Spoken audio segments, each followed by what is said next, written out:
Today we're diving deep, literally, into the story of Dwarka. It's a legend of a city of gold, the home of a god, that was said to have been swallowed by the sea thousands of years ago. For centuries, the story of Dwarka was just that, a story, a fantastic myth.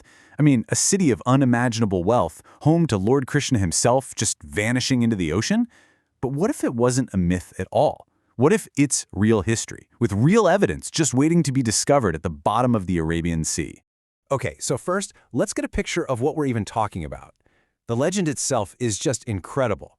Ancient Indian texts like the Mahabharata don't just mention Dwarka, they describe it in vivid detail. And we're not talking about just any old city. This was supposed to be a paradise on Earth. To give you an idea of the sheer scale we're dealing with, get a load of this number. According to one ancient text, the Bhagavata Purana, Dwarka had over 900,000 grand palaces. 900,000! It's an almost mind-boggling number that paints a picture of a city with wealth and power beyond imagination. And these descriptions are super specific. The texts talk about a perfectly planned city, a metropolis built by a divine architect on land that was literally reclaimed from the sea. We're talking walls of gold, floors of silver, buildings studded with jewels, but also practical things like a major seaport with specialized docks and advanced water systems. These were engineering marvels that would be impressive even today. So you have to wonder, right? If this city was so divine, so perfect, how on earth did it fall? Well, the answer in the epics isn't a simple natural disaster. It's way more dramatic. It comes down to a series of powerful and very personal curses. The city's doom was basically a perfect storm of bad karma. It all started with Queen Gandhari. After the Great War, grieving her dead sons, she laid a curse on Krishna, saying his entire clan would be destroyed. Then things got worse. Krishna's own son pulled a prank on some powerful sages, which resulted in a second curse. These prophecies eventually came true when the city's people, the Yadu clan, grew arrogant and wiped each other out in a drunken brawl. And only then, after Krishna's time on earth was over, did the sea finally reclaim the land it had once given. For thousands of years, that's where the story ended. It was just a myth. But then, in the 20th century, a handful of curious people started to ask, what if it's true? And this, right here, is where our story shifts from ancient myth to a modern-day archaeological detective story. You know, the first clues were small things. Back in the 1930s, pilots and local fishermen started reporting strange geometric shapes under the water off the coast. By the 60s, archaeologists confirmed the land site was ancient. But the real game-changer was a man named Dr. S.R. Rao.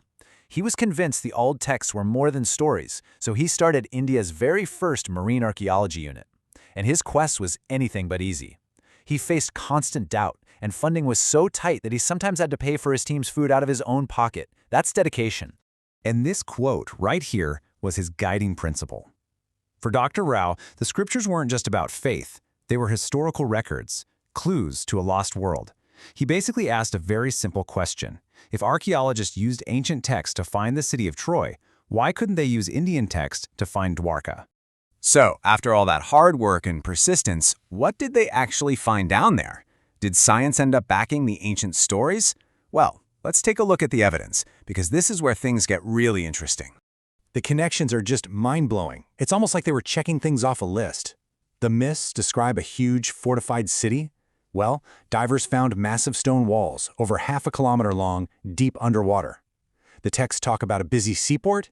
They found dozens of ancient stone anchors scattered on the seabed. The legend says the city was built on land taken from the sea. Geologists confirmed the whole area was submerged by a rapid sea level rise.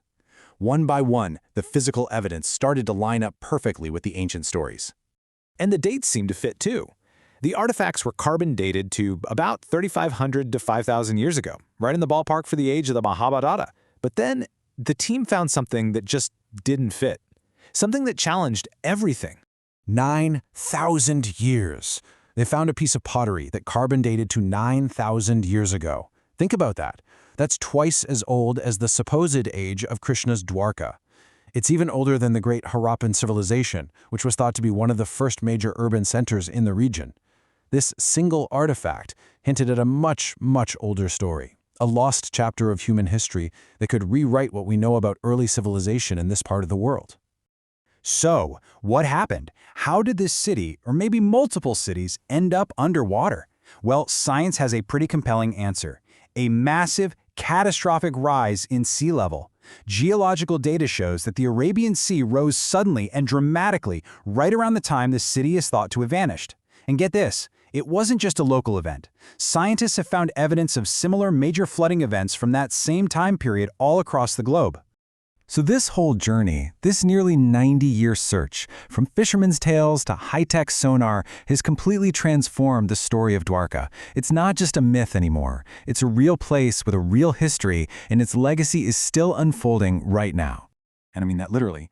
The search is still very much active. Just this year, India's Prime Minister, Narendra Modi, actually scuba dived down to the ruins with Navy divers and archaeologists.